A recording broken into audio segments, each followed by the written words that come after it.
Joseph Chamie, you have been the director of the United Nations Population Division, and so you conducted far-reaching research on the development of the world population.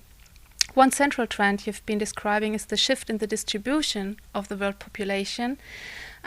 What does this mean, and what political, social, and cultural impacts might this shift have on our future?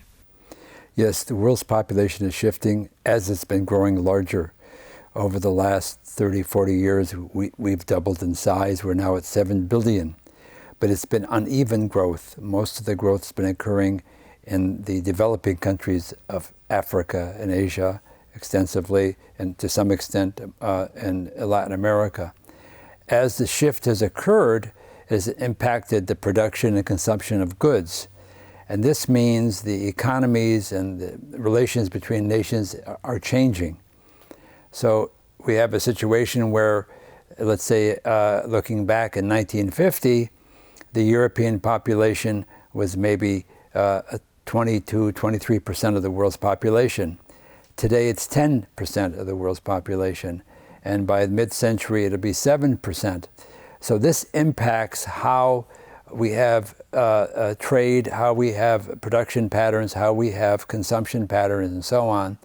And of course, it affects the political system because nations, larger nations, have larger demands, and we have to have a type of cooperation across the world, so the shifting has impacts internationally. You just said that in the 20th century, the world population practically quadrupled. If the 20th century was the century of population growth, what will be the megatrend of the 21st century? Yes, you're absolutely right. During the 20th century, the world's population nearly quadrupled. It started at 1.6 billion and it ended about 6.1 billion, almost a fourfold increase. This growth has not finished. We're still likely to add several more billion people. Today we have 7 billion living in the world, 7.2 billion, and by the end of the century, estimates indicate around 10 billion. That's 3 billion more. However, the megatrend, one of the major megatrends for the 21st century will be the aging of world population. This is not necessarily people living longer, which is the case, but it's the changing of the age structure. The proportion of people in a population above the ages of 65 will increase dramatically. And in a very few years, maybe another 10 years, for the first time in world history, we'll have more people above 65 than we have below age 5. So this has enormous implications for societies. I often joke saying we're going from a society of Toys R Us to a society where older us. Instead of having stores that are catering to buying toys and things for children, we'll have stores dedicated for the elderly. Glasses, hearing aid, more comfortable shoes, clothing, and so on. It'll have enormous impacts, impacting everyone, every household. Not everyone has children, but nearly everyone has parents. So every household will be affected by the megatrend of population aging. At the same time, another major trend that's occurring is urbanization. And together, these two will have enormous consequences and impacts throughout the world in this century. You once said that immigration, to leave a country, was a human right, but immigration was not. What does that mean? We have all sorts of human rights that are agreed to, recognized internationally by the UN and other international organizations. And the Universal Declaration of Human Rights, Article 13, gives individuals the right to leave and return to their country. However, they do not have a right to enter a country without permission.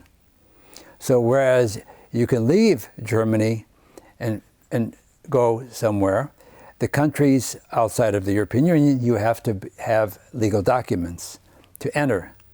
And this is the asymmetry of the immigration equation. You can leave your country and you have a right to, but you don't have a right to enter a country without permission.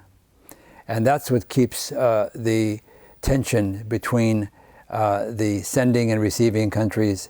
Many of the countries wish to send maybe their migrants abroad, permit them to go abroad, but many of the receiving countries have restrictions or limitations or qualifications that they want people to meet. For example, you may want a very highly educated immigrant to come to do work, or you may want someone that has special skills, or you can permit students to come in. So there are all sorts of restrictions, and that's what the major difficulty facing migrants now is, that they need legal documents to enter a country, and many, of course, are not following that pattern. So from a nation's perspective, there's this kind of tension between regular and irregular immigration. Developed countries like Germany want and need more immigration. They open welcoming centers and set up measures to help immigrants to integrate as fast as possible, to become part of the society as fast as possible. So what should a comprehensive strategy on immigration for a developed country like Germany look like? Well, you're right with regard to this tension. There's not a single country in the world that advocates illegal immigration. Not a single country or any responsible government official wishes to advocate illegal immigration. Every country and every official I've ever heard wants immigration to be legal, and thereby permits the country to have some authority about who enters their countries.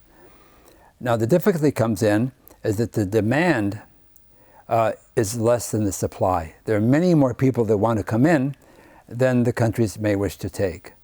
So we have to have either open borders and let anyone come in, or if you don't have open borders, then you have to decide, well, who's coming in and how many. When you decide that, then you have to have administration and restrictions and guidelines and authorities to enforce that policy, to administer that policy, and that's where the difficulties come in. And the governments, of course, Germany, Canada, Australia, America, Italy, all wish to have their own sovereign policies, and this is very key.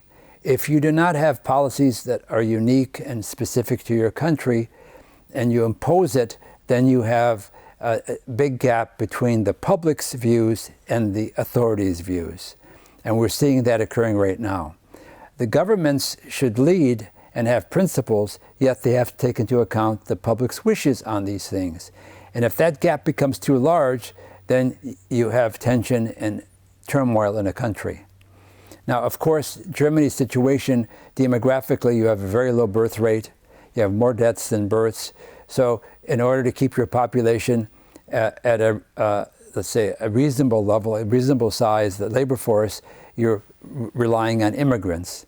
And that, I think, is a sovereign decision that the country has to make, taking into account the wishes of the public on how many, how frequently, which ones are coming in, and how best to accommodate those, which means integrating them fully within the society, so that they learn the language, their children have access to good schools, they have adequate services, and they are responsible citizens in the country. Thank you very much. You're welcome.